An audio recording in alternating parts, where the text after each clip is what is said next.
జిల్లాల పునర్విభజనపై క్లారిటీ ఇచ్చారు సీఎం రేవంత్ రెడ్డి. తాము ఏ జిల్లాను తొలగించమని, కొత్త జిల్లాను ఏర్పాటు చేయమని స్పష్టం చేశారు. జిల్లాలను పునర్విభజించాల్సి వస్తే ప్రజలకు చెప్పే చేస్తామని తేల్చి చెప్పారు. తాము జిల్లాలను రద్దు చేస్తామని బీఆర్ఎస్ తప్పుడు ప్రచారం చేస్తోందని మండిపడ్డారు. రాజకీయ ప్రయోజనాల కోసమే తప్పుడు ప్రచారమన్నారు సీఎం. భూపాలపల్లి జిల్లా మణపూర్ మండలం చెల్పూర్ బహిరంగ సభలో పాల్గొన్నారు సీఎం.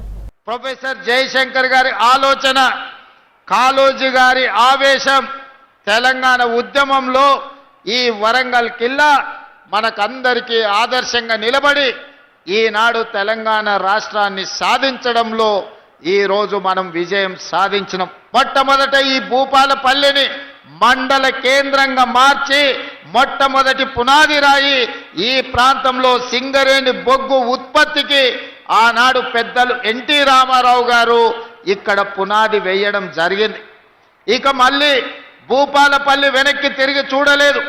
ఆ తర్వాత అభివృద్ధి పదం వైపు నడుస్తూ 600 జనాభా, ఈనాడు 60,000 ఓట్లతోని జిల్లా కేంద్రంగా భూపాలపల్లి మున్సిపాలిటీగా ఈరోజు రాష్ట్రానికే వన్నె తెచ్చే ప్రాంతంగా అభివృద్ధి చెందింది. ఈనాడు మన కళ్ళ ముందల్లే చిన్న గ్రామం నుంచి జిల్లా కేంద్రంగా భూపాలపల్లి అభివృద్ధి చెందింది అనంటే ఆనాడు కాంగ్రెస్ పార్టీ చేసిన అభివృద్ధి ఈరోజు ఈ ప్రాంతం అభివృద్ధికి కారణమైంది. అయితే మిత్రులారా, నిన్న మన కొంతమంది ప్రకటనలు చేస్తున్నారు.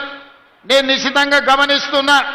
మేము భూపాలపల్లి జిల్లా ఇస్తే కాంగ్రెస్ పార్టీ జిల్లాను రద్దు చేస్తుందని ఒక తప్పుడు విషపు ప్రచారం చేస్తున్నారు. ఈ వేదిక మీద నుంచి మీడియా మిత్రులకు, 4 కోట్ల తెలంగాణ ప్రజలకు నేను స్పష్టంగా చెప్పదలుచుకున్నా, ఏ జిల్లాలను తొలగించడం కానీ, కొత్త జిల్లాలను ఇచ్చే ఆలోచన కానీ ప్రభుత్వ పరిధిలో పరిశీలనలు లేదు. ఎన్నడైనా జిల్లాలను పునర్వ్యవస్థీకరించాలి, లేకపోతే రేషనలైజ్ చెయ్యాలి అనంటే బహిరంగంగా ప్రజలకు చెప్పి శాసనసభలో చర్చ చేసి ప్రతిపక్షాల సూచనలు తీసుకున్న తర్వాతనే జిల్లాల గురించి ఆలోచన చేస్తాం. ఎవరు ఎన్ని కుట్రలు చేసినా, ఎన్ని అపోహలు సృష్టించాలని ప్రయత్నం చేసినా భూపాలపల్లి ప్రాంతం చైతన్యవంతమైన ప్రాంతం. ఎవరు ఏ కుట్రలు కుతంత్రాలతోని ఈరోజు తప్పుడు ప్రచారం చేస్తుండ్రో పసిగట్టగలిగిన శక్తి ఈ ప్రాంత ప్రజలకు ఉన్నది. భూపాలపల్లి జిల్లా ఎక్కడికి పోదు, జిల్లా కొనసాగుతుంది. అభివృద్ధి పదం వైపు నడిపించే బాధ్యత మన ప్రభుత్వం తీసుకుంటుంది. భూపాలపల్లి ప్రాంతంలో సింగరేణి గని కార్మికులు, అటు ఆదిలాబాద్ నుంచి ఖమ్మం జిల్లా వరకు ఉన్న సింగరేణి పరివాహక ప్రాంతం, గోదావరి నది పరివాహక ప్రాంతంలో వేలాది సింగరేణి కార్మికుల కుటుంబాలు ఉన్నాయి. మెడికల్ అన్ఫిట్ ఏదైతే మీకు బోర్డు ఉన్నదో కాంగ్రెస్ పార్టీ ఆ బోర్డును రద్దు చేస్తుంది.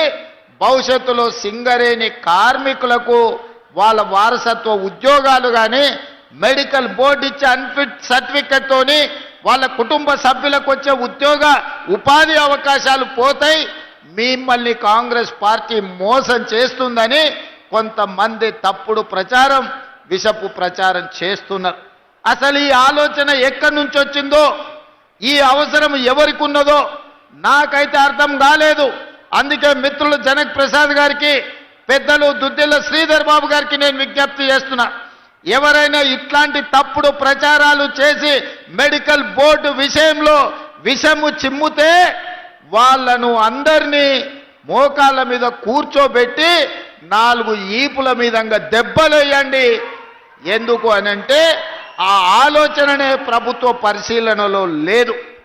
కార్మికులు కోరుకున్న విధంగా కార్మికులకు మేలు చెయ్యడానికి రాష్ట్ర ప్రభుత్వం ప్రయత్నం చేస్తుంది తప్ప కార్మికులకు నష్టం కలిగించే ఏ నిర్ణయము ఈ ప్రభుత్వం తీసుకోదు.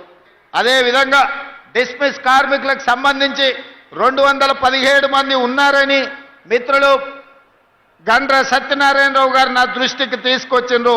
ఈ సమస్యను ఏ విధంగా పరిష్కరించాలనో తప్పకుండా ప్రభుత్వము పరిష్కరిస్తుంది.